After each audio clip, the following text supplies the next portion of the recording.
Sedicom Thiès, c'est toute l'actualité de l'église de Thiès, mais aussi du Sénégal et du monde.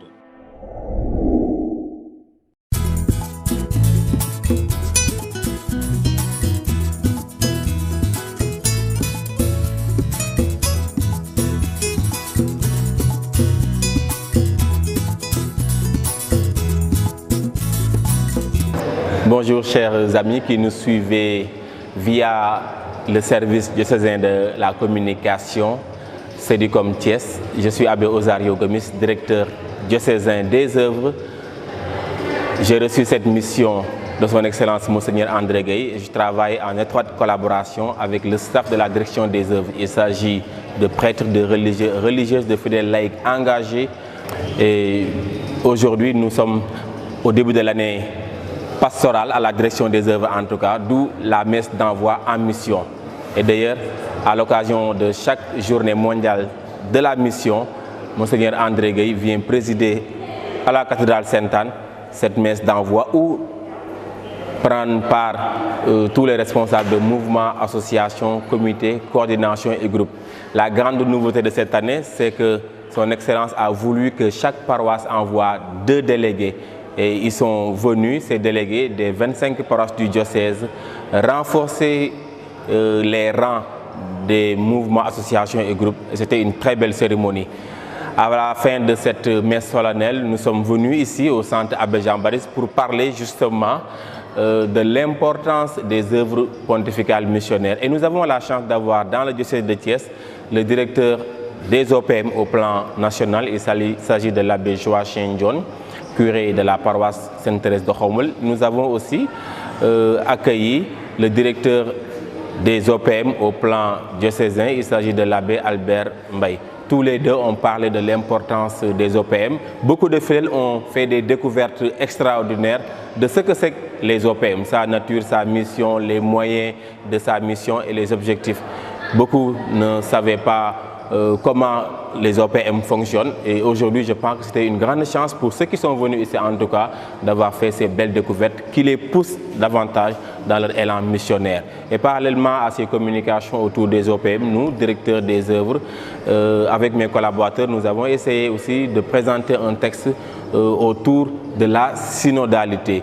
La synodalité à laquelle nous avons donné l'autre nom de corresponsabilité. Et d'ailleurs, depuis 2018, nos lignes de force tournaient autour de cela.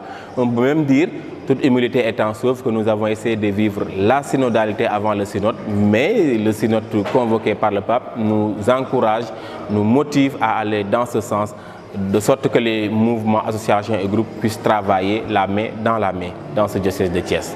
Mais les responsables doivent répondre de, c'est ça en fait être responsable, répondre de la mission qu'on leur a confiée aujourd'hui, qu'ils soient délégués des paroisses ou responsables de mouvements, associations et groupes, ils doivent travailler la main dans la main et nous l'avons clairement indiqué à la messe, lorsque l'évêque appelle, tous les diocésains doivent répondre.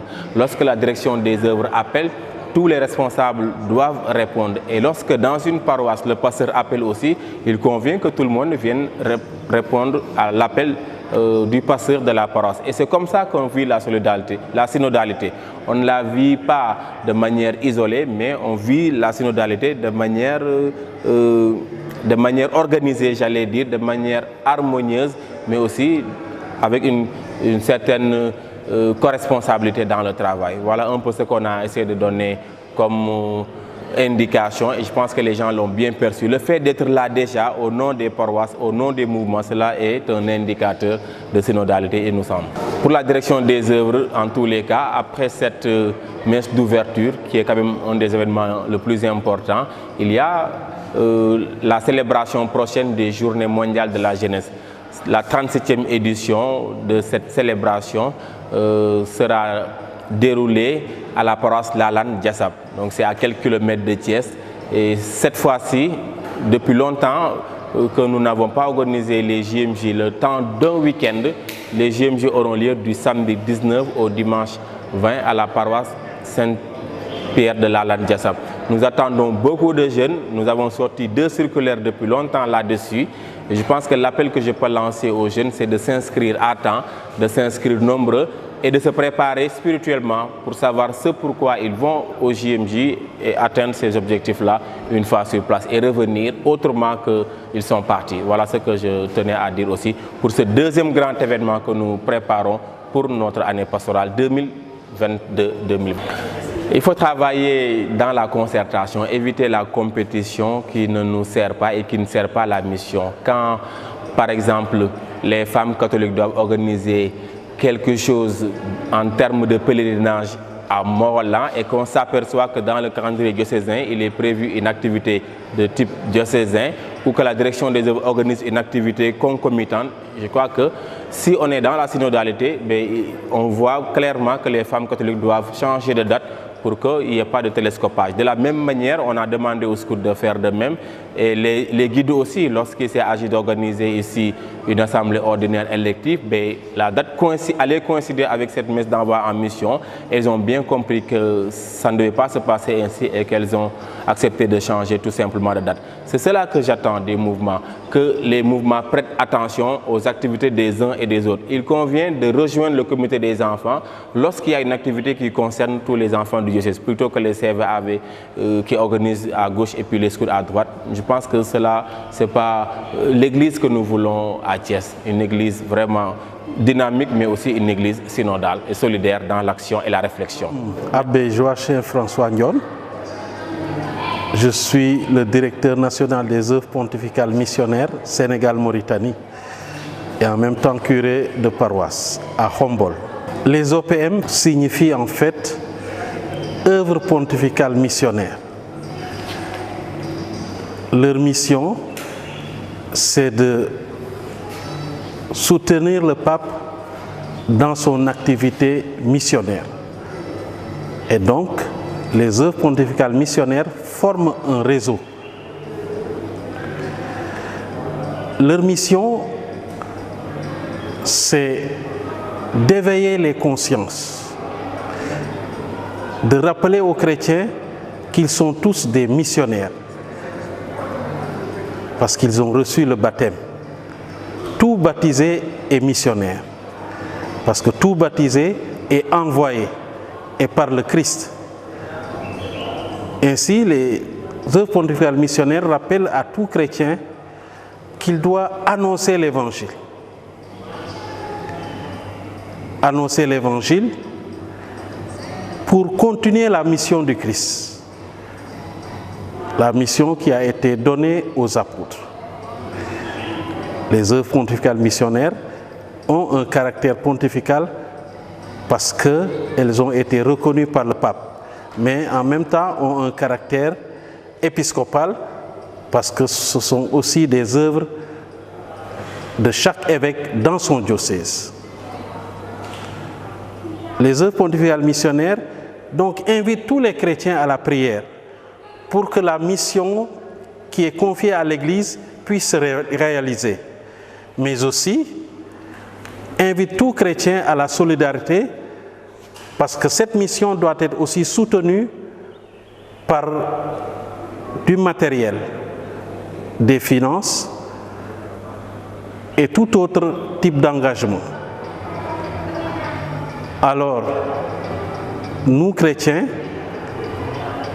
les OPM nous demandent d'être conscients que nous sommes chrétiens engagés, devons prier et aussi partager, soutenir les églises qui sont pauvres, qui ont besoin d'être soutenues matériellement et financièrement. Ce que nous pouvons retenir, c'est d'abord que cette journée nous permet de nous resituer sur le plan missionnaire. Parce que cette journée nous rappelle que nous devons annoncer l'évangile. Où en sommes-nous actuellement? Et je crois que chaque baptisé doit revoir la mission qui lui a été confiée au sein de l'église diocésaine, au sein de sa paroisse ou de son CEB. Parce que où que nous puissions être, nous devons être missionnaires. Parce que le Christ nous envoie jusqu'aux extrémités de la terre. Donc en tout lieu et en toutes circonstances, le chrétien du diocèse de Thiès doit annoncer l'évangile et doit prier et partager tout ce qu'il a pour soutenir l'activité de l'Église. L'appel que je lance à tout baptisé, c'est d'abord de rencontrer vraiment le Christ. Parce que celui qui rencontre le Christ vit du Christ et il suit la volonté du Christ. Et le Christ ne nous demande rien d'autre que d'annoncer la bonne nouvelle, de dire à tout homme que Dieu l'aime et veut le sauver. Et donc, inviter tout homme à faire du bien sur la terre.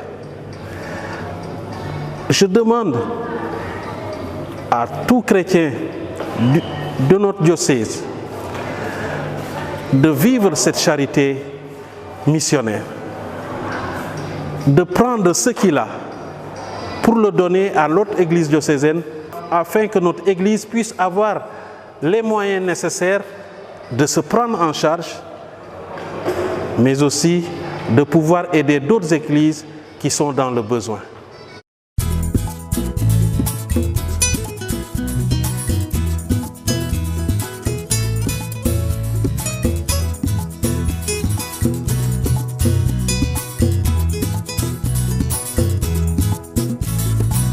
Cédicom Thiès au service de l'Évangile, tous ensemble pour partager la joie de l'Évangile.